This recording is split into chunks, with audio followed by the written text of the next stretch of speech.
السلام علیکم محترم ناظرین، آج ہم سنیں گے تاریخ کا ایک خوبصورت واقعہ۔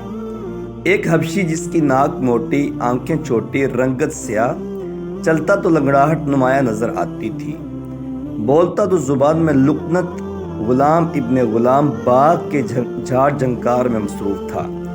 یہ کھجوریں نرم نہ تھیں اور ذائقہ میں بھی باقی کھجوروں سے مختلف تھا، جبکہ رنگت گہرا اور دانہ بہت چھوٹا سا تھا۔ جھولی میں آئی کھجوریں اس باغ کا آخری پھل تھا۔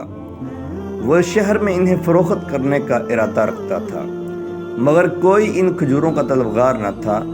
اسی اثناء میں ایک آواز آئی، اے بلال، یہ کھجوریں تو تجھ جیسی کالی اور خشک ہیں۔ دل کے آبگینے پر ایک ٹھیس لگی اور آنکھوں سے آنسو رواں ہو گئے۔ سیدنا بلال وہ کھجوریں جھولی میں ہی سمیٹ کر بیٹھ گئے۔ ایسے میں وہاں سے اس کا گزر ہوا جو ٹوٹے دلوں کا سہارا ہے، جس نے مسکینوں کو عزت بخشی، وہ جس نام سے غم زدہ دلوں کی تسکین ہے، ہاں وہی محمد صلی اللہ علیہ وسلم۔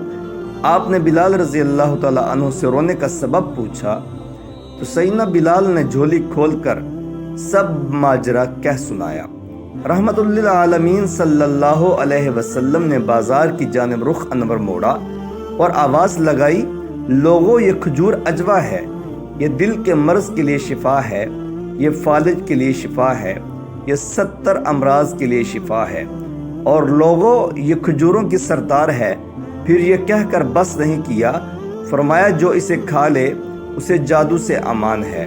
منظر بدل گیا۔ وہ بلال رضی اللہ تعالیٰ عنہ جس کے پاس چند لمحے پہلے تک جھاڑ جھنکار تھا، اب رحمت للعالمین نبی آخر الزمان رسول خدا صلی اللہ علیہ وسلم نے اسے غنی کر دیا۔ پھر راوی لکھتے ہیں کہ لوگ بلال کی منتیں کرتے اور بلال کسی مچلے ہوئے بچے کی مانند آگے آگے بھاگتے۔